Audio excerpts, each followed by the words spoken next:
Does it throw you off at times when people do call him like corny, or is it a certain way that we're looking at him? Yeah. Around what age did like stand-up become a profession? I would say around, I tried it when I was like 17, but it was like kiddie shit. Okay. And then I tried it again when I was like 20, about to be 21. Because that's how I met Nick Cannon, because we would be young kids and we can't go in the comedy club. We have to stay in the like kitchen or the lobby part where there's no drinks in there. Right. So that's how me and Nick became friends. Like, you know, if I make it, we gonna get it. If you make it, we get it. So, you know. So, you say you were early 20s, you met Nick. Right. But that wasn't in Detroit, right? No, that was in LA. I moved to LA in 1996. Okay.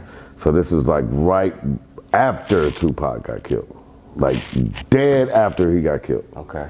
So I moved to LA at a weird time for everybody else, but normal for me because I didn't understand gangbanging or none of that at that time. Right. So, you know, but everybody was dying and everybody was playing Tupac every fucking second. And that was 1996, and that was around maybe 97 is when I met Nick, and we've been brothers ever since then. Yeah. So you meet Nick at the comedy club? I met him in San Diego. His first like manager was an Arabic guy from Detroit. I can't remember his name right now, but Sam, and he was from Detroit, and I'm from Detroit, and that's how I met Nick. That's actually how I met Nick, because he was like managing them at the time, and he was like, yo, I manage these little guys, and he was a rapper. Nick was a rapper at that time. Okay. So, you know, so this is like way before he even did comedy. So, you know, that's. I kind of was able to look at some of your previous interviews. You mentioned that you played like an instrument in grooming Nick to find his comedy chops? I would say that. He might not say that, but I would say that. I taught Nick. Nick had a formula. He had the young guy silliness, but he didn't have a formula yet. So, and I was just kind of learning my formula. So it was cool to share it with him because I had just learned it. You know what I'm saying? So it ain't like I taught him like I did kind of teach him, but we was teaching each other. Like, understood. You know what I'm saying? But yeah, I was a big influence on Nick Cannon's earliest comedy career and decision because he wasn't a comedian at first. Right. He was rapping. He was rapping. And what you put it in his ear, like. No, I think he just saw me doing it, and it was just I kind of made it easy. So he was like, man, I'd rather do comedy. I was like, I think you would be better as an actor. And then, you know, because we're friends. So I was like, dude, why don't you dress up different and do this? Right. And, you know, and I'm telling you, it's you. Like I told him from the beginning, man, it's you, bro. It's you. Like I'm telling you, it's not me, it's you. Right. Just keep going.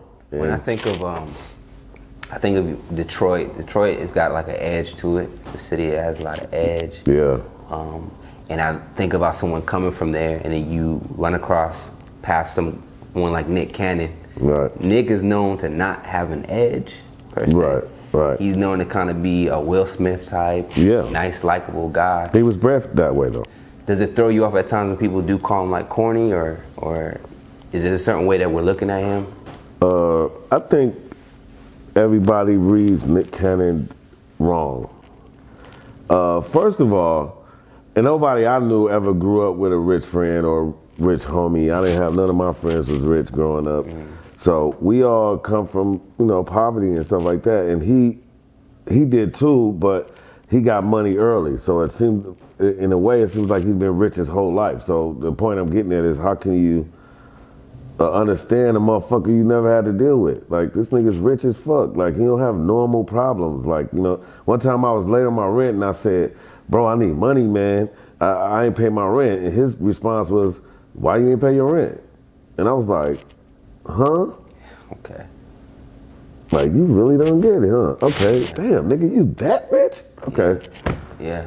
So he just don't understand normal nigga problems, like, and that's hard for a normal nigga to get. How did that ever, like, that's gotta be tough mentally to deal with that. It is, and it's tough to deal with the backlash of it because they automatically think I'm rich because I'm Nick Cannon. It was a lot of times I didn't get gigs. It was a lot of times I didn't, because we didn't know you needed it. Because we figured you with Nick Cannon. I said, nigga, I'm not Nick Cannon. Nigga, I work with him, but I'm not him.